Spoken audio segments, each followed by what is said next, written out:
अमृत केरी पूरिया बहुविध दीनी छोरी। आप सरीखे जो मिले ताहि पियावो घोरी। अमृत केरी मोटरी सिर से धरी उतारी। जाहि कहो मैं एक है सो मोह कहे दुई चार। ये बीजक की साखियाँ। अमृत केरी पूरिया बहुविध देनी छोरी। सद्गुरु कबीर कहते हैं कि अमृत की गठरी अनेक प्रकार से अच्छी तरह से खोल करके रख दी गई है। आप सरीखे कोई दूसरे भी मिले तो घोल करके उनको भी पिला दो। ये संतों की करुणा सदा रही है। ऋषियों, मुनियों, पीरों, ये सब संत हैं, सबकी करुणा सदा से रही और वो बेताब रहे हैं कि ये पीड़ित जीव सुखी हो। वेदव्यास जी महाराज की बात जब कोई नहीं सुन रहा था, किसी को फुर्सत नहीं थी, तो उन्होंने बाजार में जा करके कहना चाहा। बाजार में भी कुछ फुर्सत नहीं लोगों को, तो एक जगह ज़्यादा जमाव था, वहाँ पर कुछ ऊंचे चढ़ करके उन्होंने कहा, ऊर्ध्वबाहुर्विरो मेतदनामे कश्चित् शृणोतिहा धर्मादर्थस्य कामश्च कस्मात् धर्मो न सेव्यते। मैं अपने हाथों को ऊपर उठा करके कहता हूँ, लेकिन मेरी बात कोई सुन नहीं रहा। धर्म से ही अर्थ और काम ठीक से सफल होता है, लेकिन कोई धर्म की तरफ ध्यान नहीं दे रहा। कितनी पीड़ा है इस भावना में, इस कथन में। ऊर्ध्वबाहुर विरो मेतद नामे कश्चित् शृणोतिहा। ऊपर हाथ उठा करके मैं कह रहा हूं, लेकिन कोई सुन नहीं रहा। धर्मादर्थस्य कामस्य, अर्थ और काम धर्म से ही सफल होते हैं। कस्मात् धर्मो न सेव्यते, क्यों नहीं धर्म का सेवन करते हो। अमेरिका के एक संत आए थे तो उन्होंने मुझसे पूछा था, क्या महाराज संत करुणा के चक्कर में न हो, ऐसे भी हैं, करुणा करके सब प्रपंच आता है। देखो करुणा ही का तो फैलावा आश्रम है, नहीं तो इसकी क्या जरूरत थी, और इतने बड़े सभागार की भी क्या जरूरत थी। ये करुणा का ही सब फल है। जो मेहनत किया जाता है करुणा का ही फल है। पहले से संत करुणा करते आए हैं, आगे भी करेंगे। अमृत केरी पूरिया बहुविध दीनी छोरी।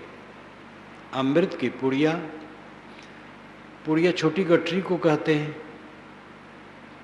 उसको खोल करके ठीक से रख दी गई है। आप भी इसको पी करके रुक न जाना। आप पी लिए, सुखी हो गए, लेकिन दूसरा भी अगर कोई चाहे तो आप भी मेहनत करना और घोल करके उसे पिलाना। धर्म की बात जो कहता है, मुझे याद है बचपन की, महाराजा पंडित बड़े अच्छे थे, सदाचारी थे, बहुत बढ़िया थे। उस क्षेत्र में वही ज़्यादा कथा कहते थे, सत्यनारायण व्रत कथा, भागवत कथा भी यदा कदा। गांव में सत्यनारायण व्रत कहीं भी हो मैं जरूर सुनता था, बचपन से, जब से होश में आया। वही लीलावती कलावती, वही तुंगध्वज राजा लकड़ियारा, वही ब्राह्मण। लेखक बड़ा चतुर था, सभी वर्ग को मिलाया है, लेकिन धर्म का नाम जहाँ हो तो मेरी प्रवृत्ति हो वहाँ पहुँचो, सुनता रहता था। तो वे बतावें, कथाकार लोग अतिरिक्त बातें भी बीच बीच में बताते रहते हैं। धर्म की बात का आचरण करो, धर्म की बात दूसरे को सुनाओ। जो दूसरे को सुना के धर्म में मार्ग में लगाता वो बड़ा पुण्य पाता है। धर्म की किताबें पढ़ो, धर्म की किताबें खरीद करके दूसरों को दो, दान करो, बड़ा पुण्य होगा। कई बातें बताऊं, बहुत व्यवहारिक, ये करुणा ही है। अपने अपने ढंग से जैसी सूझ है, जैसा समझ पाते हैं। नाना मत के लोग, लक्ष्य तो उनका ठीक ही है, सबका उद्देश्य एक है, दुख निवृत्ति। तो साहब कहते हैं कि तुम अमृत की पुरिया घोल करके पी गए और चुप बैठ गए, ऐसा मत कर। दूसरा भी अगर चाहे तो उसको भी घोल करके पिलाना। अमृत क्या है? अमृत की पुरिया कहाँ है? जहर तो बिकता है, अब आजकल जहर और सुलभ है। खेत में फसल में दवाई डालने वाला वो भी जहरीला, न मालूम कितना जहर आजकल फैल गया है। और आत्महत्या की वीरता आजकल खूब बढ़ गई है। जितनी आत्महत्या आजकल होती है, कम से कम अंग्रेज गवर्नमेंट जमाने में उतनी हत्या नहीं होती थी। जहाँ तक उस समय मेरी बुद्धि समझती थी, उसी के अंदाज से आज कह रहा हूँ। उस समय भूखमरी भी पड़ती थी गांव में, ये सावन भादों के बीच में और माघ पूस के बीच में। कुछ गरीब तबका में खाने को नहीं रहता था, 2-2 दिन 3-3 दिन चूल्हा नहीं जलते थे। जब पता चले तो उनको कुछ दिया जाता था। आज ये नहीं, लेकिन उस जमाने में किसी को नहीं सुना कि खाने को नहीं पाए इसलिए आत्महत्या कर लिए। अब आजकल सब कुछ है और आत्महत्याएं हो रही, क्योंकि अहंकार बढ़ गया, कामनाएं बहुत बढ़ गई, इसलिए आदमी अशांत है। जहर तो सर्वत्र है, लेकिन अमृत कहीं नहीं मिलता है। जहर लेकर के आदमी खा के मर जाता है, अमृत दुकान से खरीद लावे और पी ले और सदा अमर रहे। आत्मा जो मर गया हो उसको अमृत पिला दिया जाए और वो जी जाए, ऐसा कहीं नहीं। सुनी अमी देखी गरल सब करतूत कराल, गोस्वामी जी ने कहा। अमृत केवल सुना जाता है और जहर देखा जाता है, तो अमृत तो कहीं नहीं मिलता है। वस्तुतः भूख लगने पर भोजन मिलता है, भोजन अमृत है, अन्न अमृत है। अन्न का अर्थ होता है आहार, वो अमृत है। ये पहला अमृत है। दूसरा अमृत है मीठा वचन। मीठा वचन बोलो, कटुक वचन मत बोल रे, तो को पीऊ मिलेंगे। घट घट में वही साईं बसत है, कटुक वचन मत बोल रे। घट घट में वही परब्रह्म परमात्मा खुदा और परम तत्व बसता है, इसलिए कटु वचन न बोलो, मीठा वचन बोलो। इसमें पैसा नहीं लगता है, लेकिन आदमी इतना क्षुद्र है कि बिना दाम के जो मिलता है उसका उपयोग नहीं कर पाता है। मीठा वचन बोलने में क्या लगता है? घर घर में जो कला है उसका कारण क्या है? कड़वा वचन। और कड़वा वचन का कारण क्या है? अहंकार कामना। कुल घूम घुमा करके अहंकार कामना विषय, वही महाजहर है और वहीं से सारा दुख उत्पन्न होता है। अमृत की पुरिया, अमृत है अन्न, दूसरा अमृत है मीठा वचन, तीसरा अमृत आध्यात्मिक है। ये दोनों तो व्यवहारिक है। मीठा वचन बोलो, भूख लगने पर अगर कोई भुक्खड़ है आपके है तो दो। तीसरा अमृत आध्यात्मिक है, कबीर साहब ने बीजक में ही रामायणी में कहा है, रामायणी की साखी में, अमृत वस्तु जाने नहीं मगन भया सब लोग, कहें कबीर कामो नहीं जीव ही मरण न हो। लोग अमृत वस्तु नहीं जानते हैं, मगन है सब विषय वासना में। कहें कबीर कामो नहीं, जब कामना की निवृत्त हो जाती है तो ये अमृत है। और जीव ही मरण न होए, जीव का मरण नहीं होता है, इसलिए जीव अमृत है। जीव अमृत है, आत्मा अमृत है और निष्कामता अमृत है। ये आध्यात्मिकता का पक्ष है। आत्मा अमृत है, उपसर्ग है। मृत मरे हुए को कहते हैं। मृत में जब उपसर्ग लग जाता है तब अर्थ उल्टा हो जाता है। अमृत जो न मरा हो, जो न मरता हो, अमर हो। आत्मा अमर है इसलिए अमृत है। लेकिन उसका व्यवहारिक पक्ष क्या है? निष्कामता। निष्काम होने पर अमृतत्व का अनुभव होता है। आत्मा अमर है इतना जान लेने से अमृतत्व का अनुभव नहीं होता है। 3 वर्षों से वो घटना याद आया करती इस संदर्भ में, जब मैं बिलासपुर के और दक्षिण जंगली क्षेत्र के कार्यक्रम में था तो वहाँ एक वृद्ध आए, उनके साथ कई लोग थे और उन्होंने कहा महाराज मैं जगह जगह मंडलेश्वरों, जगत गुरुओं, विद्वानों से पूछा हूँ, कहीं हमें संतोषजनक समाधान नहीं मिला। मैंने कहा क्या? कागज में लिखे थे ऋग्वेद के मंत्र। तो मैं मंत्र का अर्थ बताने लगा। कहीं महाराज अर्थ न बताइए, समाधान कर दीजिए। उनके तो शंका क्या है? तो उसमें है ब्रह्म के 4 पाद हैं, 3 पाद अमृत में स्थित हैं और 1 पाद में जगत है। ब्रह्म के 75 हिस्से में 75% में अमृत है, 25% में जगत है।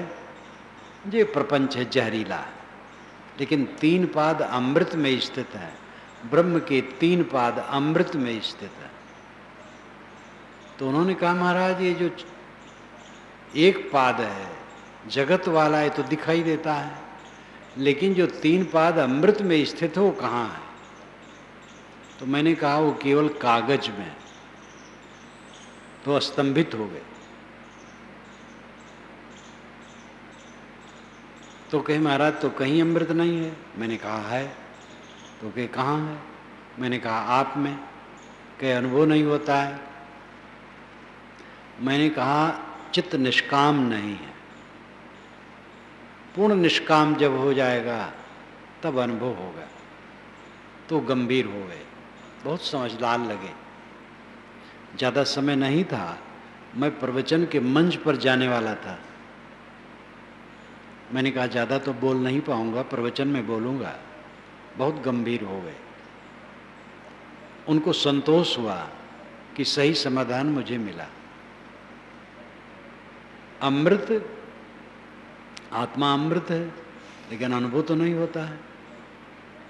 ये आत्मा ही तो रात दिन जहर का दुख भोग रहा है। वो खुद अमृत है, लेकिन जहरीला अनुभव है। नींद खुलते ही चिंता, बिला वजह की चिंता। खानिक चीजें हैं, घर मकान सब है, प्रेमी नेमी है, अनुगामी है, निरर्थक चिंता। क्योंकि इतना अभी नहीं हुआ, इतना और होना चाहिए।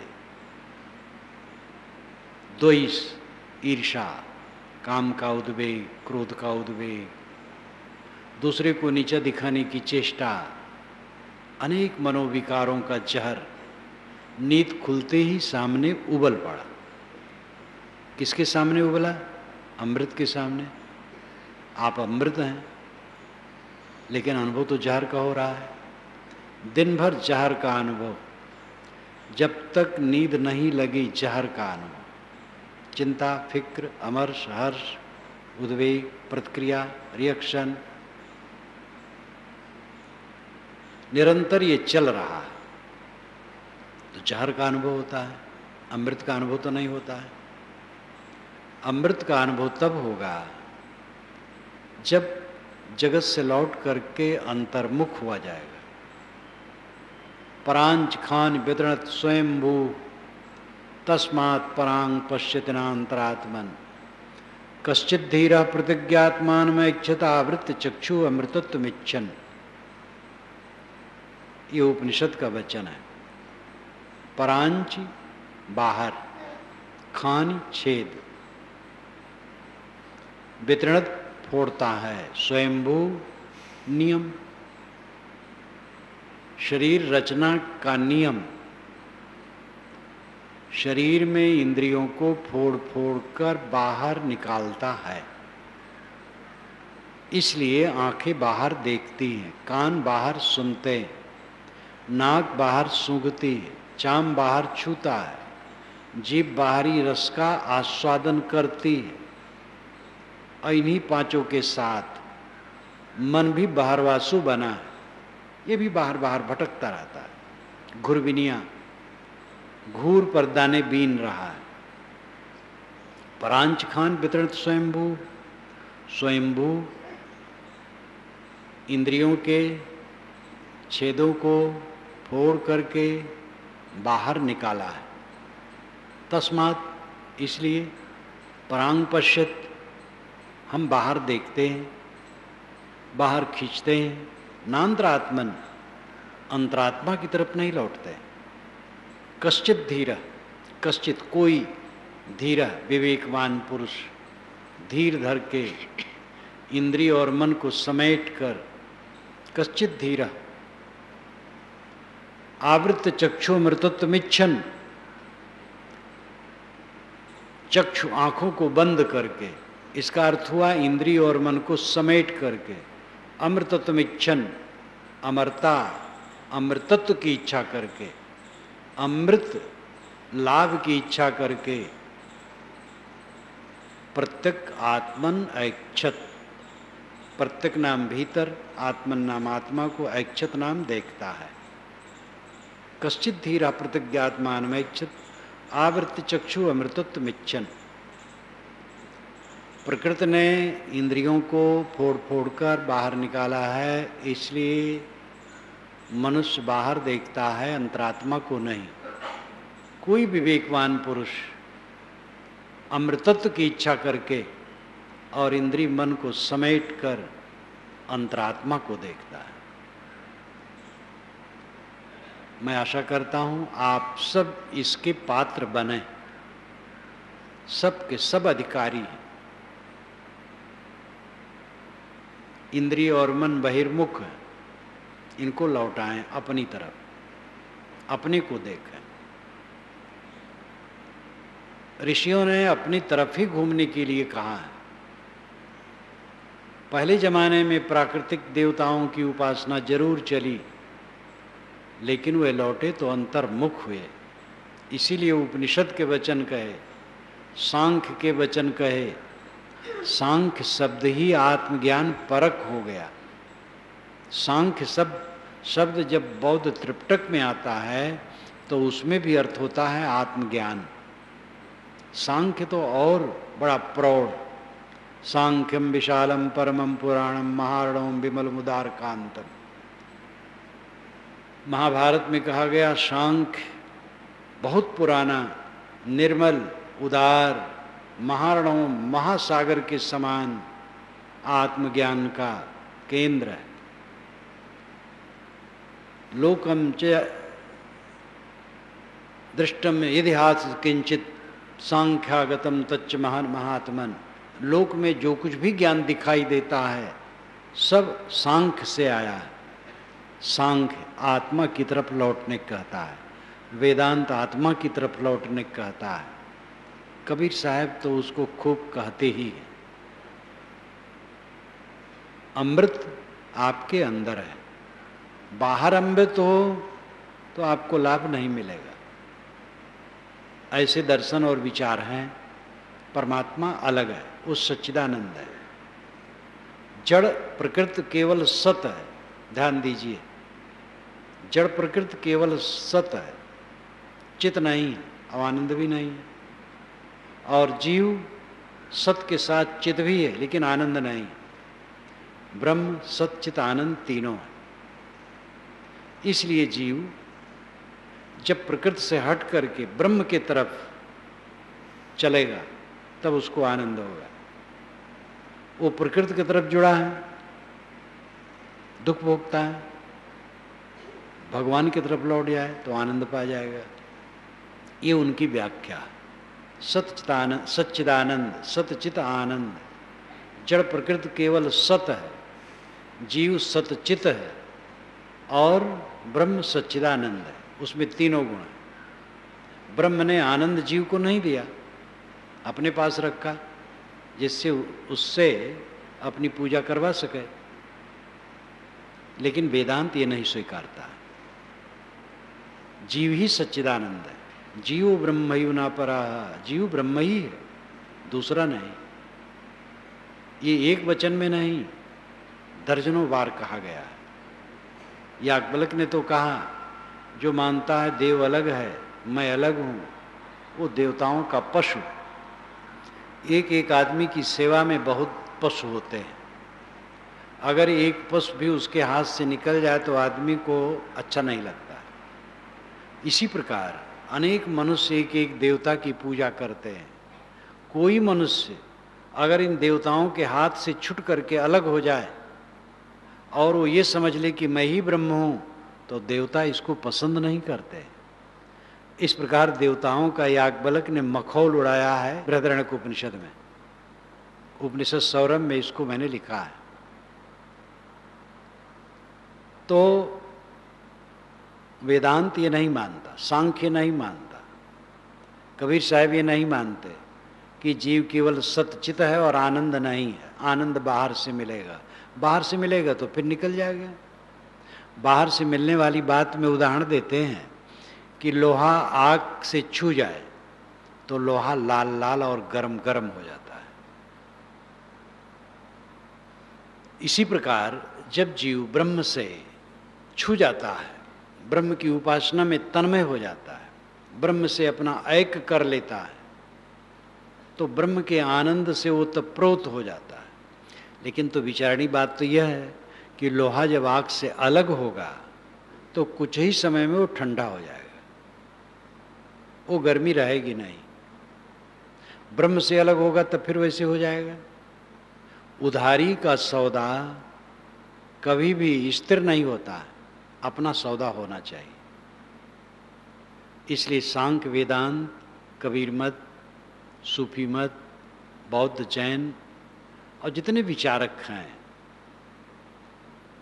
6 शास्त्रों में आप देखिए तो मीमांसा को छोड़कर 5 शास्त्र, सांख्य, योग, न्याय, वैशेषिक, ब्रह्मसूत्र, ये आत्मा का ही विचार करते हैं। मीमांसा कर्मकांड परक है, लेकिन उसमें भी जहाँ आत्मा का विचार होता है वहाँ परोक्ष नहीं अपरोक्ष का होता है। मीमांसक ने तो ईश्वर ही नहीं माना, सृष्टि ईश्वर नहीं बनाता है, सृष्टि अनादि है। इसलिए कहा कि वेद ईश्वर नहीं रचता है, वेद अनादि है। और इसके विषय में उन्होंने बहुत तर्क दिया। तो हम पुराने शास्त्रों को देखते हैं तो आत्मपरक है, और शास्त्रों का महाशास्त्र तो आपका व्यक्तित्व, आपका अस्तित्व है। स्वयं विचार कीजिए, जो आनंद मेरे में नहीं है, आया हुआ है, वो जाएगा। संतो आवे जाए सो माया। सच्चिदानंद, तीनों गुण आत्मा में है। आनंद जहाँ तक प्रसंग है, सत है, चित है। आनंद का अर्थ है दुख न होना, कुछ दुख नहीं है, यही आनंद है। और विशेष आनंद मन इंद्रिय अंतःकरण संबंध में होता है। जहाँ मन इंद्रिय अंतःकरण संबंध नहीं, वहाँ आनंद क्लेश कुछ नहीं है। लेकिन आनंद कहना बुरा नहीं, जहाँ दुख नहीं है आनंद ही है। तो अमृतत्व कहाँ है? आपका स्वरूप ही अमृत है, क्योंकि मिटता नहीं, मृत नहीं होता है, अमर है, इसलिए अमृत है। और इसका अनुभव आप करते हैं, बचपन से आज तक कर रहे हैं, आप वही हैं। शरीर बदल रहा है लेकिन अनुभविता वही है। इसी प्रकार आप समझिए कि शरीर के पहले भी आप थे और शरीर के न रहने पर भी आप रहेंगे। जड़ सत्ता चेतन सत्ता दोनों अनादि है। जड़ से चेतन नहीं बना, चेतन से जड़ नहीं बना, क्योंकि दोनों विरोधी गुणधर्म युक्त है। दाल भात को रोटी सब्जी नहीं खाती है, पीढ़ा और गिलास लोटे नहीं खाते हैं, भोग को भोग नहीं भोगता है, भोक्ता भोगों को भोगता है। भोक्ता पुरुष है, भोग प्रकृति। पुरुष नाम आत्मा, पुरुष, ये दो पद मिल करके पुरुष शब्द बनता है। पुर नाम आगे, उस नाम जलाना, आगे आगे जो ज्ञान प्रकाश करता रहता है, ये आत्मा पुरुष है। पुरुष के शरीर में, स्त्री के शरीर में, नपुंसक के शरीर में, किसी भी शरीर में हो, ये पुरुष है। चेतन को पुरुष कहते हैं। कपिल महाराज ने तो अपने शास्त्र में आत्मा कहा ही नहीं, पुरुष कहा। वेद में, उपनिषद में भी पुरुष का प्रयोग हुआ है जगह जगह। पुरुष ज्ञान प्रकाश करने वाला, पुरुष, पुर आगे उस जलाना। और पुरुष का एक अर्थ होता है पुरुषेते पुरुष, शरीर रूपी पुर में शयन करने के कारण से आत्मा पुरुष है। ये पुरुष, ये आत्मा अमृत है, नित्य शुद्ध बुद्ध है। लेकिन इसका अनुभव तब होगा जब निष्काम हुआ जाए। काई कबीर कामो नहीं, कामना का त्याग बहुत सरल है और बहुत कठिन है। एक बीड़ी पीने वाले से कहा जाए कि बिना बीड़ी पिए रहना बहुत सरल है, तो समझेगा कि ये कैसे सरल है, कहेगा कैसे सरल है। बीड़ी पी पी के रहना तो सरल है, बिना बीड़ी पिए रहना कैसे सरल है? क्योंकि बिना बीड़ी पिए रह नहीं पाता है। लेकिन अगर बीड़ी छोड़ दे, बीड़ी की आसक्ति मिट गई, तो देखेगा कि बिना बीड़ी पिए रहना बहुत सरल है। लाखों लोग हैं बीड़ी नहीं पीते हैं और आराम से रह रहे हैं, और बीड़ी पीने वाले बीड़ी के विषय में परेशान ही हैं। जो विषयों की आसक्ति है, इससे इच्छा को जीतना जमाल गोटा का काढ़ा लगता है। लेकिन दूसरा द्वार नहीं है, मोक्ष मंदिर में प्रविष्ट होने का दूसरा दरवाजा नहीं है, एक ही दरवाजा है, इच्छा जित दरवाजा। इच्छा को जीत करके उस मंदिर में प्रवेश होगा। निष्काम होना अमृतत्व है। तैत्तिरीय उपनिषद में ब्रह्मानंद वल्ली, शिक्षा वल्ली, भृगवल्ली, ब्रह्मानंद वल्ली। ब्रह्मानंद वल्ली में अंतिम है ब्रह्मानंद वल्ली, बहुत बढ़िया कल्पना है। एक आदमी है, वो जवान है, सुंदर है, प्रौढ़ है, उसके अंग सब हिष्ट पुष्ट है, और ये दुनिया का सारा पदार्थ उसी के लिए है। तो यह एक मानुष आनंद है। ऐसा 100 मानुष आनंद इकट्ठा किया जाए तो एक पितर आनंद है। ऐसा 100 पितर आनंद इकट्ठा किया जाए तो एक गंधर्व आनंद है। ऐसा 100 गंधर्व आनंद इकट्ठा किया जाए तो एक देव आनंद है।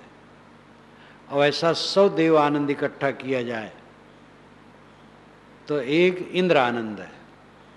और ऐसा 100 इंद्र आनंद इकट्ठा किया जाए तो एक प्रजापति आनंद है। और ऐसा 100 प्रजापति आनंद इकट्ठा किया जाए तो एक ब्रह्मांड का आनंद है। लेकिन ये सब आनंद एक तरफ रखो और दूसरी तरफ वह मनुष्य जिसे आत्मज्ञान है और इच्छा शून्य है, उसके आनंद की तुलना में ये सब व्यर्थ है। तो ये लंबी यात्रा ऋषि ने क्यों करवाई है? क्योंकि मनुष्य का मन यही तो चाहता है, मेरा शरीर खूब बलवान, हृष्ट पुष्ट, सुंदर, बहुत दिन रहने वाला हो। मन तो होता सदा रहने वाला हो, और ये दुनिया का सारा भोग केवल मेरे लिए हो, मेरे अधीन सब रहें। तो ऋषि कहते कोई बात नहीं। लेकिन जो आत्मज्ञानी और निष्काम पुरुष है उसके सामने तो ये तुच्छ है। गंधर्व का आनंद, तो कहा गंधर्व के आनंद के सामने भी यही बात है। फिर देव, इंद्र, प्रजापति, इस सब का वर्णन करते करते कहा इस सारे आनंद एक तरफ रखो और दूसरी तरफ आत्मज्ञानी की निष्काम स्थित रखो, तो उसके समान ये कुछ नहीं। क्योंकि जितना वर्णन है ये सब सगुण है, औपाधिक है, देह युक्त है, जो बदलने वाला है और औपाधिक सुख दुख से भरा रहता है। औपाधिक का मतलब है संबंधित, किसी पद का सुख है, पद नहीं रहा तो सुख नहीं रहेगा। किसी के जन्मोत्सव का सुख है, जन्मोत्सव बीत जाएगा। वैवाहिक आनंद एक दिन होता है, दूल्हा आदमी एक ही दिन बनता है बस। पहले तो दूल्हा 3 दिन दूल्हा रहता था, आजकल तो कुछ ही घंटा रहता है। दूल्हा बनता था, उस दिन जाता था, दूसरे दिन मर्याद रहता था, ससुराल में तीसरे दिन लौटता था, तो कम से कम 3 दिन दूल्हा रहता था। और आजकल सुनता हूँ बस उसी दिन दूल्हा बना गया, विवाह करके लौट आया, कुछ घंटा दूल्हा रहा बेचारा बस। ये दूल्हा रहना कितने समय तक है? सारा आनंद संबंधित औपाधिक है, उपाधि। उपाधि का अर्थ होता है छद्मवेश, संबंध, नकली चादर ओढ़ना। सब नकली चादर है, देह ही नकली है, देह के नाम रूप मिथ्या है, पद प्रतिष्ठा मिथ्या है, गुण कर्म स्वभाव सब खो जाने वाले, शून्य। इनसे उत्पन्न सुख क्लेश लाएगा, लेकिन आत्मा शाश्वत है, आपका अस्तित्व शाश्वत है। उस शाश्वत आत्मा में जो स्थित हो गया उसका आनंद अनंत है। ये अमृत है। अमृत केरी पूरिया बहुविधि दीनी छोरी। साहब कहते हैं अमृत की पुड़िया बहुत प्रकार से खोल के रख दी गई। आत्मा अमृत है और पवित्र रहनी अमृत है। पवित्र रहनी से कोई आत्मा के मंदिर में प्रवेश पाएगा, ऐसे नहीं। केवल ज्ञान बघारने से नहीं, मैं ब्रह्म हूँ, मैं ब्रह्म हूँ चिल्लाने से नहीं। स्वामी शंकराचार्य ने बहुत फटकारा है विवेक चूड़ामणि में। ब्रह्म ब्रह्म चिल्लाने से कोई मुक्त हो जाएगा? आचरण की जरूरत है। उस रहनी में निर्विकल्प अवस्था में जाओ। हर जगह है, कहा गया है। ज्ञानी होना अलग बात है, लेकिन उस दशा में टिकना अलग बात है। पवित्र रहनी द्वारा वहाँ टिका जा सकता है। पवित्र रहनी अमृत है। क्षमा करना, अपने मेरे लिए किसी से गलती हो गई है मन में न रखो। गलती करने वाला स्वयं ग्लानि में डूब जाता है, वो स्वयं उसको छोड़ता है। हो गई क्षमा कर लो। अब अगर कोई ऐसा पतित है कि गलती करके वो माने रहता है ठीक किया, तो वो भोगेगा। आप उसके लिए भी क्षमा कर दो। समता रखो, शील रखो, इंद्रिय मन पर संयम रखो, दुर्व्यसन से मुक्त रहो, किसी को तकलीफ न दो। संयम से चलो, अंतर्मुख होने का काम करो, ये पवित्र रहनी अमृत है। ये सबका लबोलबाब निष्काम स्थित अमृत है। मैंने कहा था शायद सुबह ही कि जीवन का फल केवल सदाचार नहीं है। साधक लोग अगर सदाचार में ही रुक गए तो बीच में रुक गए। सदाचार तो भूमिका है, निष्काम अवस्था में पहुंचना मंजिल है। आत्मज्ञान हो और निष्काम हो जाए, बस फिर मुक्ति का कहीं अलग से कुछ खोजना है। मुक्ति का द्वार उसके लिए खुला है। मुक्त स्वयं है, द्वार कहना भी एक कहना है, एक अलंकारिक हो गया।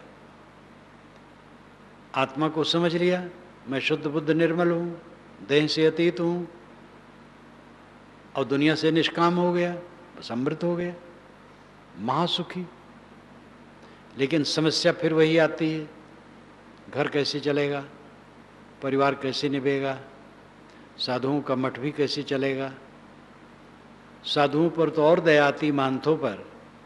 ऐसे महंत जिनसे मैंने कहा कि सुबह शाम मठ के साधु ध्यान सत्संग में बैठें, अध्ययन मनन कुछ करें, तो उन्होंने कहा साहब मठिया कमवा कौन देखी। अगर ये मठ के साधु सुबह शाम बैठेंगे, ध्यान और सत्संग करेंगे, तो मठ का काम कौन करेगा। क्योंकि वो समझते हैं हरदम जब चरखा की तरह लगा रहे हैं तब काम होता है। यहाँ भी मठ है, ये मठ ही है और साधु हैं। 2 घंटा सुबह 2 घंटा शाम सब रोज बैठते हैं और मठ का काम तो कुछ नहीं रुका है। और मठ किस लिए है? मठ कल्याण के लिए है कि इकट्ठा होकर के खा पी करके जीवन बिताए, इसके लिए है। खाना पीना तो हर जगह होता है। तो साधु महंत जब नहीं समझते हैं तब क्या बताया जाए, गृहस्थ को कैसे दोष दिया जाए। जो ध्यान नहीं देगा वही नहीं समझेगा। दोष न साधु का है न गृहस्थ का है, बहिर्मुखता का है। हम इतने बहिर्मुख हो गए हैं कि अपने को समझते नहीं हैं, जीवन का फल समझते नहीं। अमृत केरी पूरिया बहुविध देनी छोरी, आप सरीखे जो मिले ताहे पियाओ घोरी।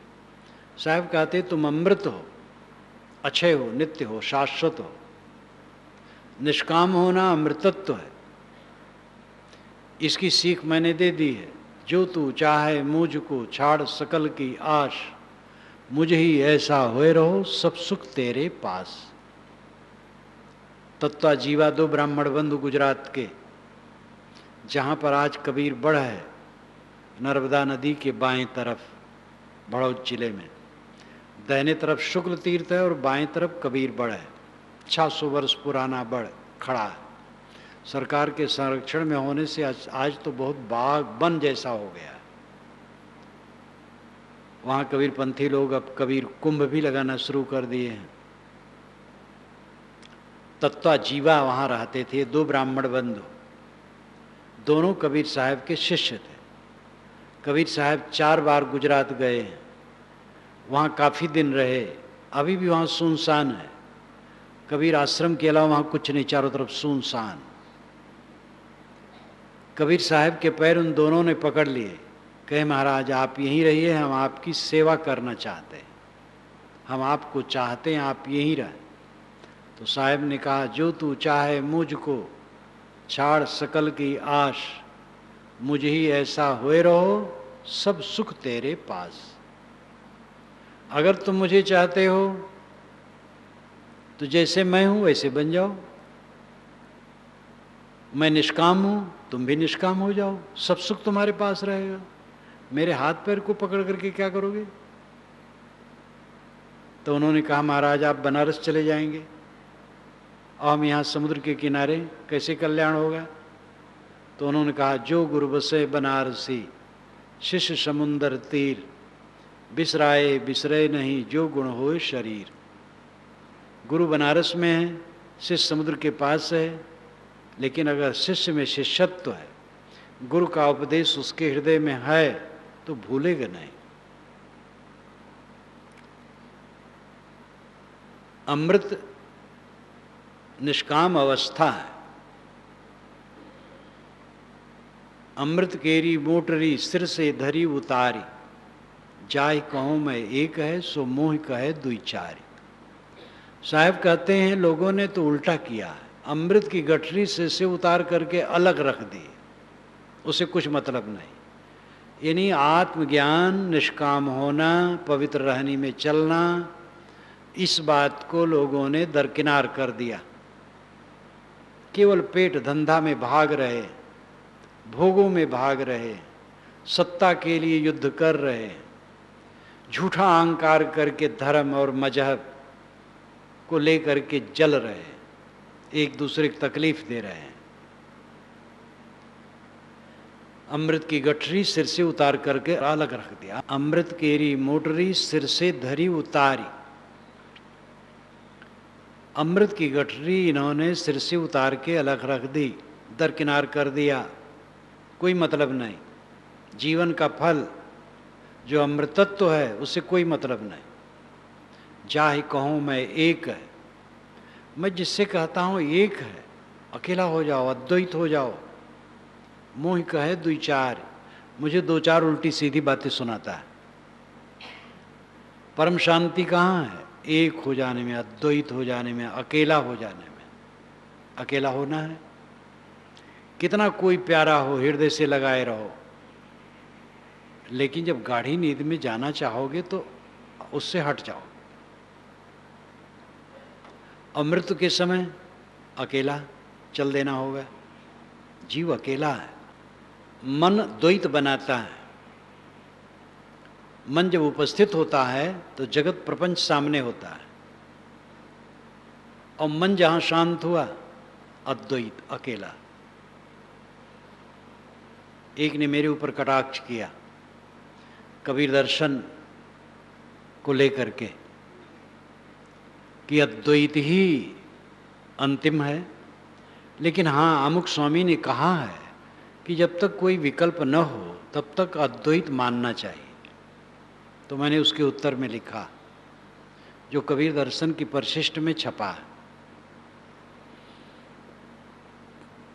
जाति, चमत्कार और अद्वैत इस संदर्भ में छोटे में, अंतिम में है। मैंने उनको उत्तर दिया कि अद्वैत का विकल्प है ही नहीं। किसी बड़े स्वामी का नाम लेकर के उन्होंने लिखा है कि उन्होंने कहा है कि जब तक कोई विकल्प न हो तब तक अद्वैत ही मानना चाहिए। तो मैंने लिखा कि अद्वैत का विकल्प हो ही नहीं सकता है। अद्वैत का विकल्प तो फिर सविकल्प हो गया, फिर द्वैत हो गया, और द्वैत प्रपंच है। अद्वैत केवल, अकेला, असंग, यही तो परमार्थ है। चित्त द्वैत बनाता है। गाढ़ी नींद में हम अद्वैत रहते हैं, अकेला, परम सुखी। जैसे नींद खुली, चित्त सामने आया, उसके पर्दे पर संसार की वस्तुएं प्रतिबिंबित होने लगे और द्वैत बनना शुरू हो गया। अद्वैत परम सुख है, अकेला हो जाना। और समाधि और ध्यान क्या है? बारंबार कहा जाता है, चित्त वृत्ति निरोध समाधि, ध्यान है। दृष्टि योग, स्वर योग इत्यादि ये खूंटा है आरंभिक साधकों को अपने मन को बांधने के लिए। ये मंजिल नहीं है। बंद आंखों में अंधकार प्रकाश जो कुछ दिखाई देता है उसमें मन ठहराने का अर्थ है चंचल चित्त को एक जगह बांधना, या सांस पर मन ठहराना चंचल चित्त को एक जगह बांधने की प्रक्रिया है। लेकिन असली क्या है? संकल्पों का त्याग करना। सारे संकल्प छूट जाएं, शांत। ये सहज नहीं है, करते करते होगा, कोई घबराओ मत।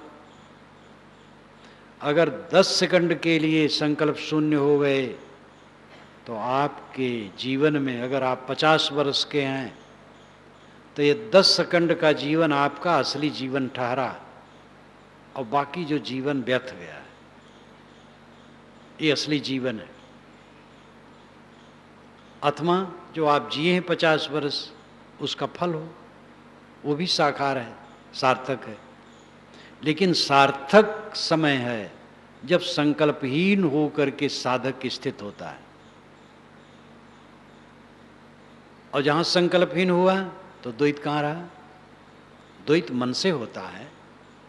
एक अद्वैत की परिभाषा दूसरी है कि ब्रह्म से जगत बना है और जगत ब्रह्म में लीन हो जाएगा, फिर अद्वैत। वेदों में ऐसा आता है कि ब्रह्म जगत हो गया, ब्रह्म ने अपने में से जगत बना दिया, वो काव्य है। और उस काव्य के चक्कर में लोग सिद्धांत बना लिए कि निर्वयव निर्गुण शुद्ध ज्ञान स्वरूप ब्रह्म जड़ जगत बन गया। बिल्कुल विरोध। जो निर्वयव है, निष्क्रिय है, निर्मल है, शुद्ध चेतन है, वो जड़ कैसे बन जाएगा? इसलिए शास्त्रों की बात विचारणीय है। स्वामी शंकराचार्य ने स्वयं उपनिषद भाष्य में लिखा है कि श्रुतियों के सैकड़ों वचन परस्पर विरुद्ध हैं और उनके व्याख्याताओं के आचार विचार अपने भिन्न हैं और वे बहुज्ञ होते हुए भी विमत रखते हैं। इसलिए सामान्य लोगों को श्रुतियों का अर्थ समझना बहुत कठिन है।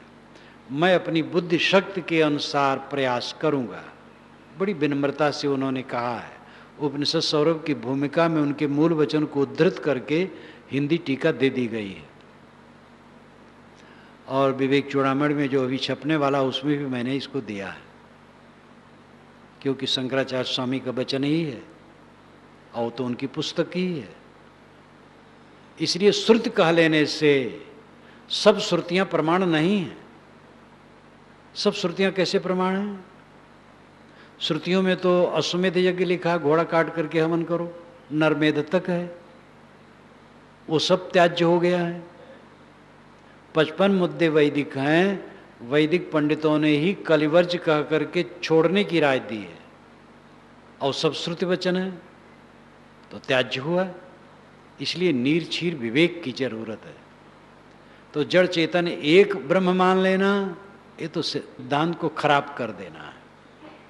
ब्रह्म में से जगत बनाओ, ब्रह्म में लीन हो गया, भावुकता की बात। ब्रह्म शुद्ध बुद्ध है, निर्मल है, उसमें जगत क्यों बनेगा? वो निर्मल है, जगत से अतीत है। स्वामी शंकराचार्य कहते हैं 10 धा, शतधा, सहस्रधा विकार प्रकृति में भले हो, आत्मा निर्विकार है। यहाँ जड़ चेतन अलग हो गया, प्रकृति अलग है, आत्मा अलग है। इसलिए आत्मा का अद्वैत जड़ चेतन मिला करके जो कहा जाता वो भ्रामक है। तथ्यतः अद्वैत है संकल्पों को त्याग करके अकेले रह जाना। ये अद्वैत सार्वभौमिक है और इसका विकल्प दुनिया में कोई नहीं। और सभी साधक, सभी मत के साधक अंत में मानते हैं संकल्पों का लय, विकल्पों का लय, अंतिम समाधि। जब संकल्पों का लय हो गया तब क्या रह गया? अकेला चेतन मात्र, शुद्ध सत्ता, वो अद्वैत है, अकेला है। इसलिए अद्वैत का विकल्प नहीं है। लेकिन अद्वैत को समझने की जरूरत है। अद्वैत शब्द से मोह भी नहीं होना चाहिए और अद्वैत शब्द सुन के भड़कना भी नहीं चाहिए। अद्वैत सही भी है, अद्वैत गलत भी है। जड़ चेतन मिला के अद्वैत है तो गलत है, और जड़ को छोड़ करके शुद्ध चेतन मात्र अद्वैत वो सही है। तो साहब कहते जाहि कहूँ मैं एक है, मैं जिसको कहता हूँ कि एक तत्व है, अंतिम स्थिति एक है। संकल्प छोड़ दिए, अकेले रह गए, तो लोग कहते क्या बाबा बताते हैं, अंड-बंड लोग बकने लगते हैं। लोगों से पूछो तुम कौन हो, तो कहते मैं तो कुछ नहीं। भगवान कैसे मिलेगा? किसको मिलेगा जब तुम कुछ नहीं हो? पहले तुम कुछ हो, तब भगवान कुछ है। अपने खोसे आवास नहीं है, जड़िए नहीं है। ये भटकाव है। वेदांत ऐसा नहीं कहता, सांख्य ऐसा नहीं कहता, विवेकी ऐसा नहीं कहते। आप सारा दारमदार किस पर है? ब्रह्म किसने कहा? ईश्वर किसने कहा? देवताओं का सृजन किसने किया? शास्त्रों की रचना किसने की? सारा ज्ञान विज्ञान विकास किसका है? आपका है, मानव का है, मानव के अंदर में बैठे आत्मा का है। इसके लिए कोई प्रमाण की जरूरत है? कहीं सबूत चाहिए? ये तो उज्जवल है, साफ है, सामने है, आपका परम अस्तित्व है। अपने अस्तित्व में स्थित हो जाना, संकल्प त्याग करके अपने आप में स्थित हो जाना, यह अद्वैत अवस्था है, एक अवस्था है, केवल अवस्था है। बका, शेष, सूफी बका कहते हैं, बाकी, बचा हुआ। हम लोग शेष कहते हैं संस्कृत भाषा में, बात वही है। बका, शेष, केवल, निर्वाण, अद्वैत, असंग, ये सब शब्द है, सबका अर्थ एक है। जब संकल्प शांत हुआ, आत्मा स्वयं शेष रहा। ये एक स्थित है, अद्वैत स्थित है। जाहि कहूँ मैं एक है। साहब कहते मोह कहे दो चार, समझ नहीं पाते, दो चार उल्टी पलटी बातें कहने लगते। कहीं समझाओ मैं सब जगह अंधा, इसीलिए साहब ने थक के कहा। सभी ने कहा, वेदव्यास जी का प्रमाण मैंने पहले दिया। गोस्वामी जी सामान्य शिक्षा के लिए कहते हैं, बात नहीं मानते, मैं क्या कहूँ। रामायण अनुहरत सिख, जग भव भारत रीति, तुलसी सटकी को सुने, कल कुचाल पर प्रीति। रामायण के अनुसार मैं सीख देता हूँ कि भाई भाई प्रेम से रहो, लेकिन जग भव भारत रीति, जगत के लोग महाभारत की तरह हो रहे हैं, भाई भाई कलह कर रहे हैं। तुलसी सटकी को सुने, ये तुलसीदास जैसे सठ की बात कौन सुनने वाला है। कल कुचाल पर प्रीति, कल काल में कुचाले पर प्रेम है। गोस्वामी जी अपने को सठ कह लेते हैं, थक जाते हैं। कबीर साहब ने भी कहा है, कहीं कबीर सब खलक सयाना, इनमें हम ही अनारी।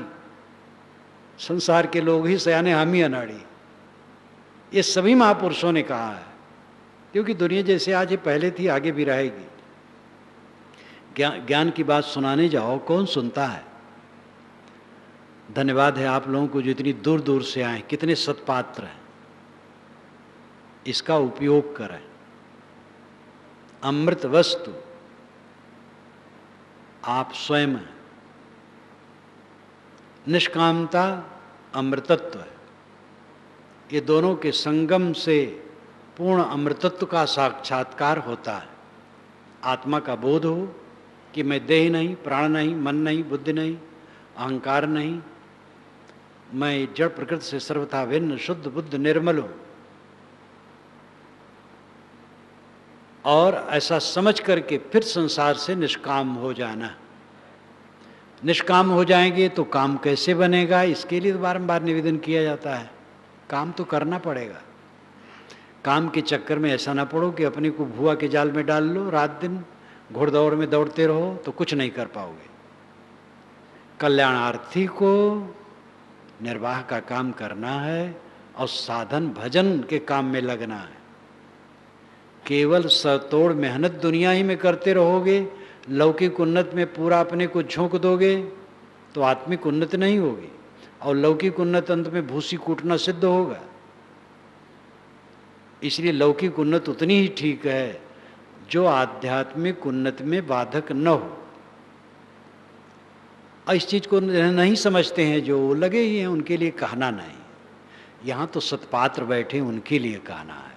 जिनको ये सूझ है कि हमें शांति चाहिए, तृप्ति चाहिए, सही सुख चाहिए, उनके लिए कहना है।